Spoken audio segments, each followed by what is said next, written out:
50 states. 330 million people. The American map is not a landscape, it is a game board.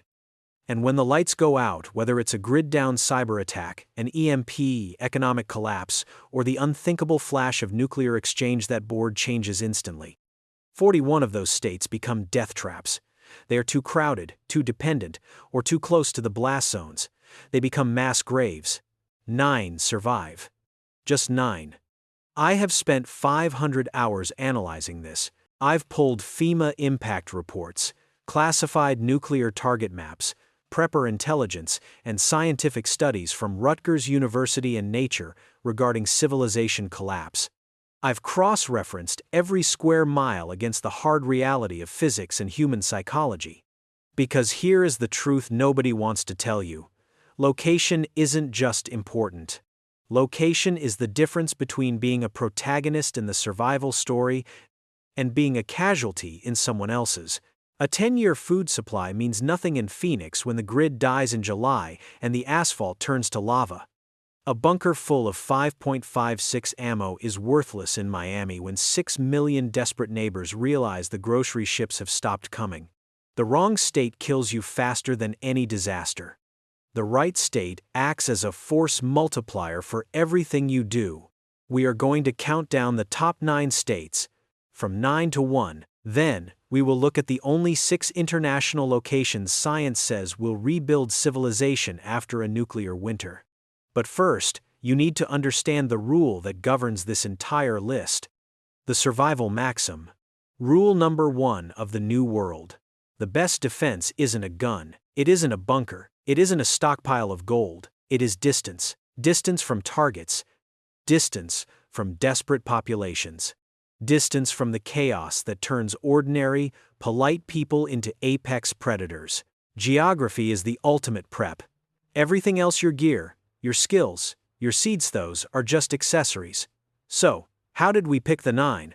We ran the entire United States through the 6 filters. Think of these as the great filter of survival.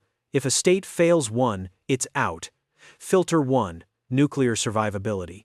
Blast radius is obvious, but fallout is the silent killer. You have to understand the westerlies. In the northern hemisphere, prevailing winds push weather and radioactive particles from west to east. If you are east of a silo, you are dead. The states on this list are outside the blast zones and, critically, outside the drift corridors. Filter 2. The natural disaster profile. Surviving a nuclear war only to be erased by a tornado is not a strategy. We eliminated high-risk earthquake zones, hurricane corridors, and unmanageable floodplains. Filter 3. The legal framework. This is vital. We looked for constitutional carry status and Second Amendment sanctuary laws. The regulations on the books right now determine what you can build, what you can store, and how you can defend your family when 911 stops answering. Filter 4. Off-grid viability. Can you legally disconnect? Some states encourage it.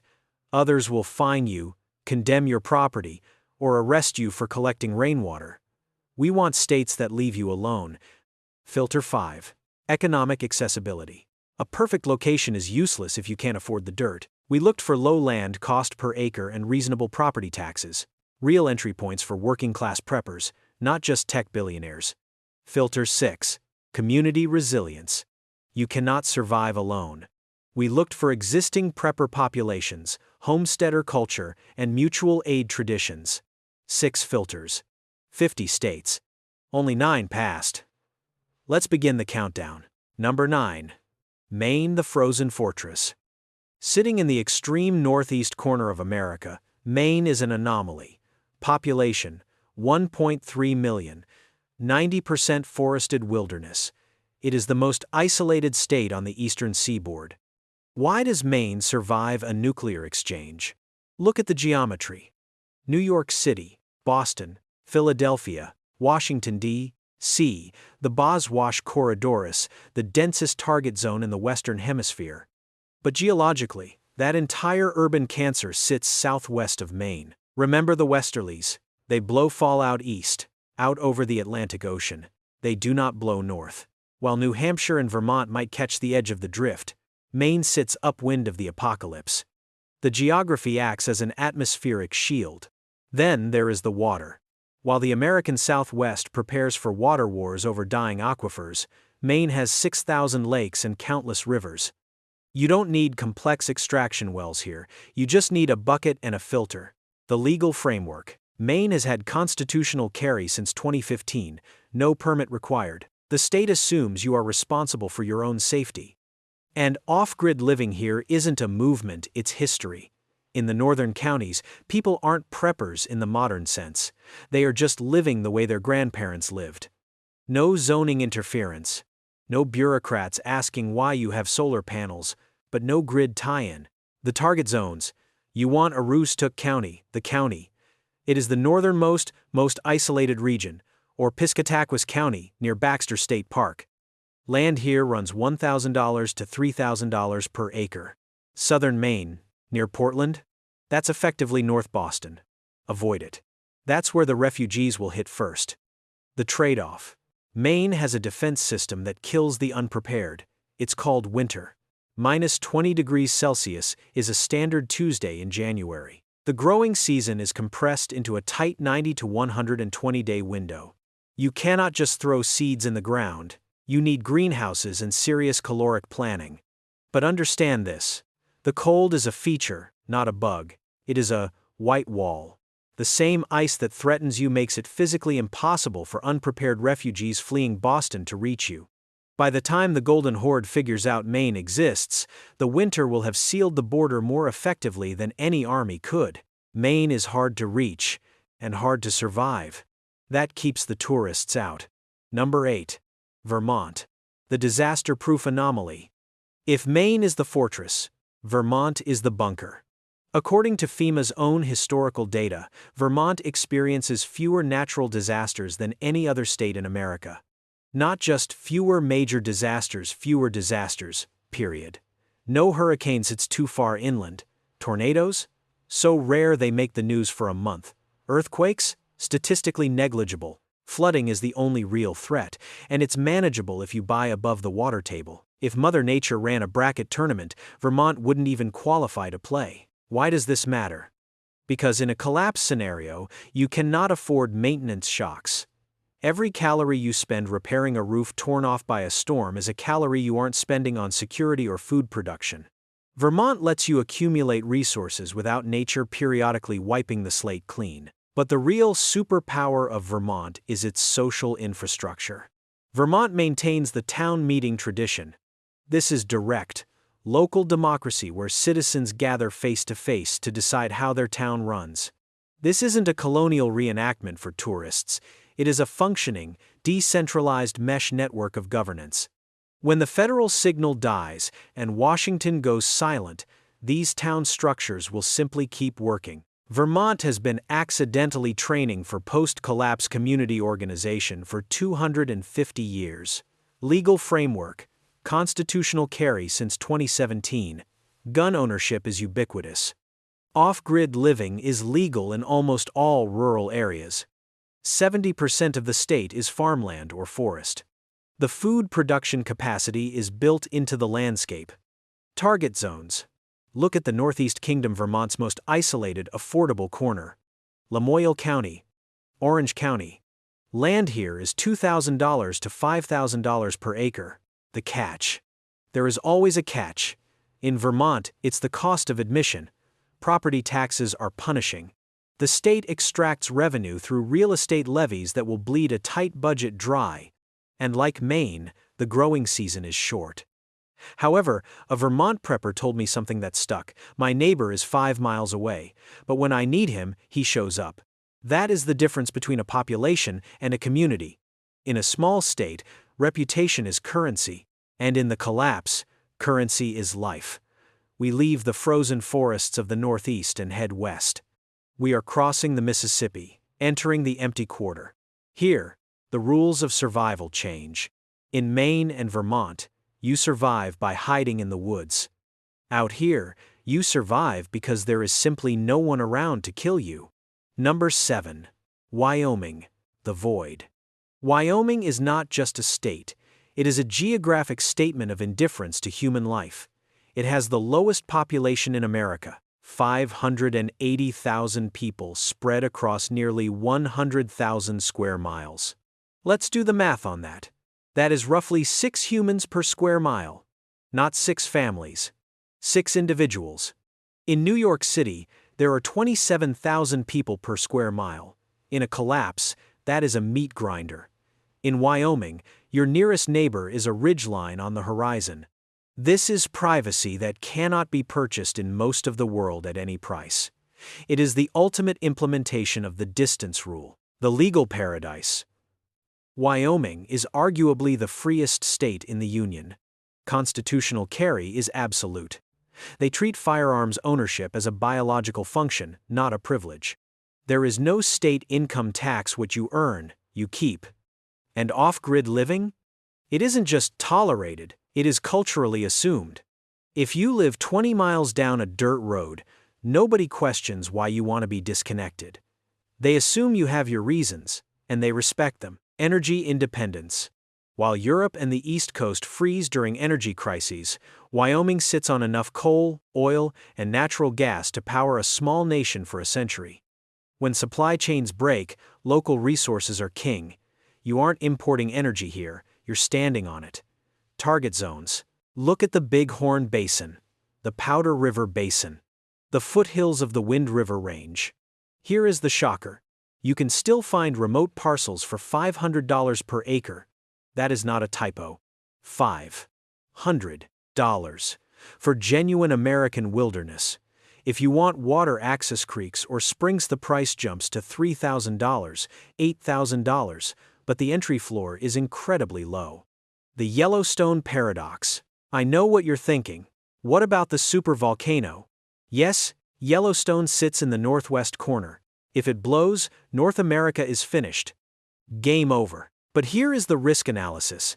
The odds of a grid-down cyber attack, a banking collapse, or a conventional war in the next 20 years are exponentially higher than a geological extinction event. Most preppers file Yellowstone under Act of God. If it happens, you die instantly. If it doesn't, you have the best survival real estate on the continent. The reality check. The winter here is violent. The wind chill hits -40 regularly. Exposed skin freezes in minutes. Livestock dies without shelter. You are not fighting people here. You are fighting the planet. And the growing season is a blink and you miss it 60 days. You cannot farm conventionally. You need high-tunnel greenhouses and root cellars. A Wyoming homesteader summed it up perfectly. Out here, you don't know your neighbors because you don't have any. That's not a problem. That's the point. Number 6. Montana. The Redoubt's western flank. Montana is the 4th largest state in America, but only has 1 million people. But Montana's value isn't just its low density, it is its specific type of density. This is the western flank of the American Redoubt. For 30 years, there has been a silent migration happening. Libertarians, constitutionalists, and serious survivalists have been moving here specifically to prepare. Unlike Wyoming, where you are alone, in Montana, you are joining a network. You aren't pioneering empty wilderness. You are plugging into an existing social circuit of people who know how to can food, field strip a rifle, and stitch a wound. Water security. This is critical. Montana is fed by the Missouri and Columbia River systems. While the Southwest dries up and blows away, Montana has water security guaranteed by snowpack. Drought exists, but it isn't the existential threat it is in Arizona. Target zones. The Bitterroot Valley is legendary. It is Prepper Beverly Hills. But because of that, it is expensive. The Judith Basin offers more isolation. Warning: California money has discovered Montana. Bozeman has become a playground for tech refugees and millionaires. Avoid it. That is a target. You want the deep rural counties where the only people moving in are the ones who are ready, not just wealthy. The threat: grizzlies. This is not a joke. In Ohio, if you mess up, you get hungry. In Montana, if you mess up, you get eaten. You are no longer at the top of the food chain. Number 5. Utah, the theocratic fortress. Utah operates differently than every other state on this list. In the rest of America, prepping is a counterculture. In Utah, it is doctrine. The Church of Jesus Christ of Latter-day Saints, LDS, officially counsels every member to maintain a minimum of 1 year of food storage. Not a suggestion, a commandment. 60% of Utah is Mormon. Do the math. That is nearly 2 million people who have been methodically preparing for disruption for generations. When the trucks stop rolling, New York riots. Los Angeles burns. Utah opens the pantry. The shadow logistics.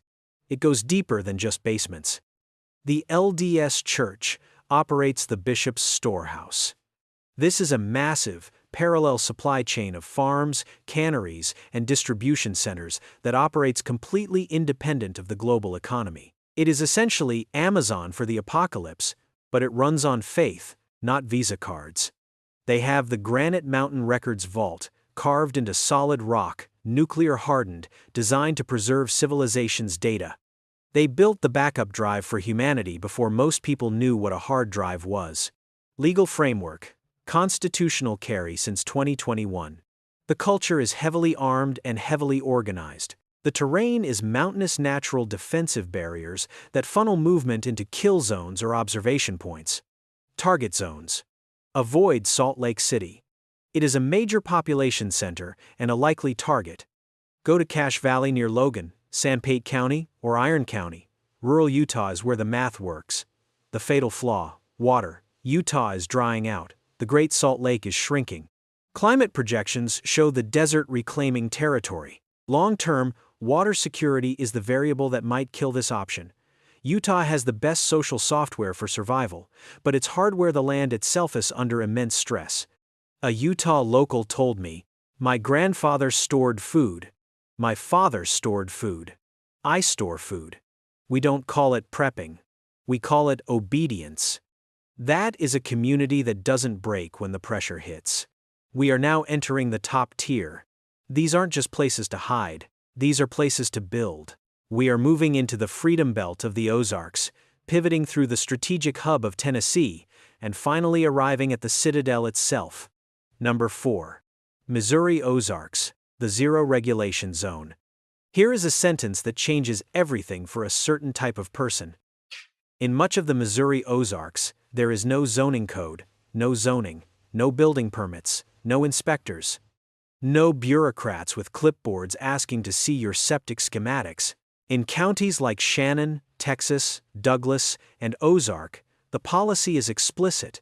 What you do on your land is your business. For the working-class prepper, this is the holy grail. It allows you to build survival infrastructure bunkers, rainwater catches, alternative energy systems without permission, and critically, without registration.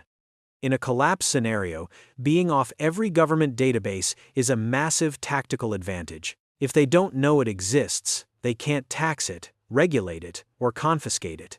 The geology. The Ozarks are Swiss cheese. The region contains over 6,000 caves. Some properties literally come with their own natural, radiation-hardened bunkers carved by geology. Imagine buying 50 acres and finding a climate-controlled, bomb-proof shelter already installed by Mother Nature. Price point: $1,500 to $4,000 per acre.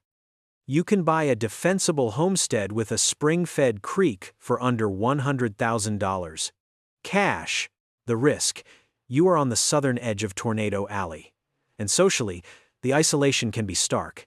Methamphetamine is a regional issue in the deeper pockets of poverty. You must vet your neighbors. But for pure, unadulterated freedom, Missouri stands alone. Number 3. Arkansas Ozarks Survival Culture Majority. Cross the border south, and you get the same geography: mountains, water, caves, but you gain a critical cultural asset. Arkansas has a statistic no other state matches.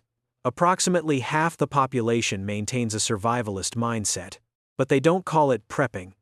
They call it Tuesday. This is the grandmother standard. Your great-grandmother canned food, gardened, and cured meat, not because she feared the apocalypse, but because that's how life worked. In the Arkansas Ozarks, that chain was never broken. The knowledge base is distributed across the entire population. The biological advantage. The growing season here exceeds 200 days. Remember Maine? They have 90 days. In Arkansas, you can pull 2, sometimes 3 harvests from the same soil in 1 year. Caloric resilience is simply higher here. The climate is forgiving. Target zones. Newton County around the Buffalo National River. This is a federally protected watershed, guaranteeing pristine water quality forever. Madison County. Carroll County. Land runs $1,000 to $3,500 per acre. An Arkansas native explained it to me. We don't say prepper here. We say living. It ain't about the end of the world. It's about not depending on things you can't control. Number 2. Tennessee, the pivot point. Tennessee is the Goldilocks of survival. It isn't the coldest. It isn't the most isolated. It isn't the cheapest. It is the strategic middle. Tennessee occupies the logistical center of the map. In a post-collapse world where trucking stops and rail fails, local trade becomes the economy. Tennessee is the keystone state of the New World, positioned to trade with the South, the Midwest, and the Appalachians. Climate. 4 distinct seasons. Cold enough to kill pests and naturally refrigerate food in root cellars, but warm enough for massive agricultural output. It doesn't fight you, it cooperates. Water. The Tennessee and Cumberland River systems provide freshwater abundance that makes the American West look like a desert. Legal framework. No state income tax. Constitutional carry. The Freedom to Farm Act explicitly protects you from municipal interference. Target zones. The Cumberland Plateau, Crossville, Cookeville, Jamestown. This is high elevation, safe from flooding, cooler in the summer, and far enough from the exploding urban sprawl of Nashville. Warning. Nashville is a blast zone. Stay east of the Tennessee River. Tennessee is for the survivor who plans to rebuild, not just hide. It is the balance point. Number 1. Idaho. The American citadel. And now, the summit. In 2011, James Wesley Rawls, the godfather of modern survival literature, drew a circle on the map and called it the American Redoubt. Idaho is the nucleus of that circle. This is not a theoretical ranking. This is verified by boots on the ground. For the last 15 years, an estimated 60,000 strategic relocation migrants have moved to Idaho. These aren't refugees. They are pilgrims of competence. They are doctors, engineers, mechanics, and farmers who moved specifically to be around other prepared people. When you move to Idaho, you aren't pioneering a lonely homestead. You are plugging into the most functional, dense, and operational prepper network on Earth. The verification. The infrastructure is already here. Community gardens, independent radio networks, local currencies, mutual aid groups. The system is live. Legal paradise. Idaho is arguably the most firearms-friendly jurisdiction in the Western world. Second Amendment sanctuary status is the default. The resources, the Snake River and Salmon River systems. The Idaho batholith provides some of the richest volcanic soil in the country.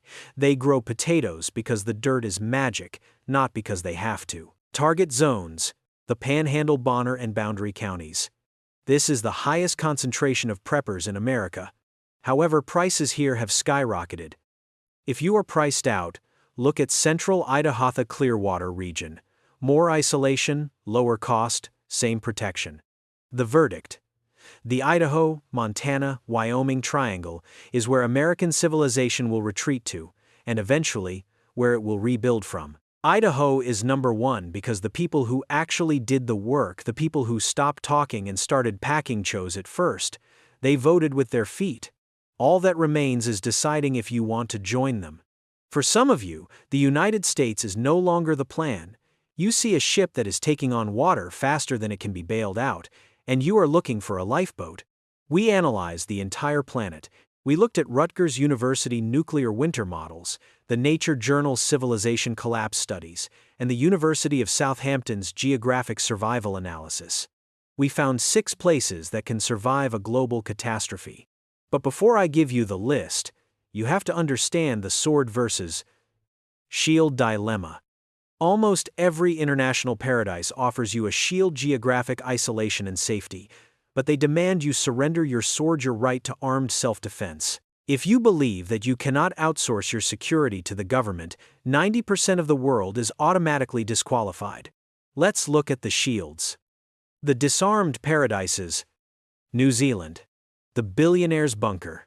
Geographically, it is perfection. 2,000 kilometers from any continent. Glacial fresh water. 40% renewable energy. But since 2019, the legal framework has collapsed. Semi-automatics are banned. Handguns are restricted to club safes. Self-defense is not a valid legal reason to own a firearm. If you go here, you are betting that the isolation is enough to protect you, because you won't be able to protect yourself. Iceland, the energy fortress. 100% renewable energy. When the world goes dark, the lights in Reykjavik stay on. But it is a NATO member with no army. And civilians? Bolt-action rifles and shotguns only. Psychological evaluations required. You are safe, warm, and defenseless. Tasmania and Ireland both score incredibly high on nuclear survival charts. Tasmania completely escapes fallout drift. Ireland is a fertile fortress. But both have some of the most restrictive firearms laws in the Western world. You are trading your Second Amendment for a better view of the apocalypse. The deteriorating option. Canada. Okanagan Valley. This used to be the backup plan. The Okanagan Valley in British Columbia is geographically stunning, protected from the coast, warm, agricultural, but politically, Canada is a trap. Since the 2020 bans and the handgun freeze, the trajectory is clear. The government is actively hostile to the concept of armed self-reliance. You might survive the disaster, but you won't survive the bureaucracy. The anomaly. Patagonia, Argentina. And then, there is the exception, the outlier. Patagonia. Science has identified the southern cone of South America as the region most likely to rebuild technological civilization after a nuclear winter. 0% projected mortality from fallout. The westerlies down there blow over open ocean. It has massive agricultural surpluses. They feed the world beef and grain. It has hydro and wind power. But here is why Argentina stands alone on the global stage. It is the Milei effect. While the rest of the West is tightening the noose on gun owners, Argentina is loosening it. Under the libertarian shifts initiated by the Milei administration, the trajectory has reversed. Semi-automatic platforms are becoming accessible. The philosophy of the state is shifting back to individual liberty. It is the only major survival-ranked country where gun rights are expanding rather than contracting. It offers the holy trinity of survival. 1. Geographic safety. The shield. 2. Agricultural capacity. The food. 3. Defensive capability. The sword. Is it perfect? No. The economy is a roller coaster. The inflation is legendary. The bureaucracy is chaotic. But in a world of closing doors, Argentina is kicking one open. The final verdict. So there it is. The map is drawn. Idaho is the summit citadel where the community is already built. Tennessee is the pivot point, the balance of logistics and lifestyle. Missouri and Arkansas are the free zones, cheap, unregulated, and invisible. Utah is the backup drive for civilization. Montana and Wyoming are the empty quarters for the lone wolf. Maine and Vermont are the frozen fortresses for the disciplined, and Argentina is the escape hatch for the radical. None of these places guarantee you will live. Geography helps, community helps, gear helps, but chaos does not distribute outcomes fairly. What these places offer you is odds. Better odds than the 41 states that failed the filters. Better odds than the coastal cities where millions will be competing for 3 days of food. Better odds than becoming a refugee in your own country. Location is the multiplier. Everything you do, every can of beans you store, every skill you learn gets amplified or diminished by where you do it. The collapse won't ask if you are ready. It won't care if you have a plan. You have the data. You have the list. Choose your ground.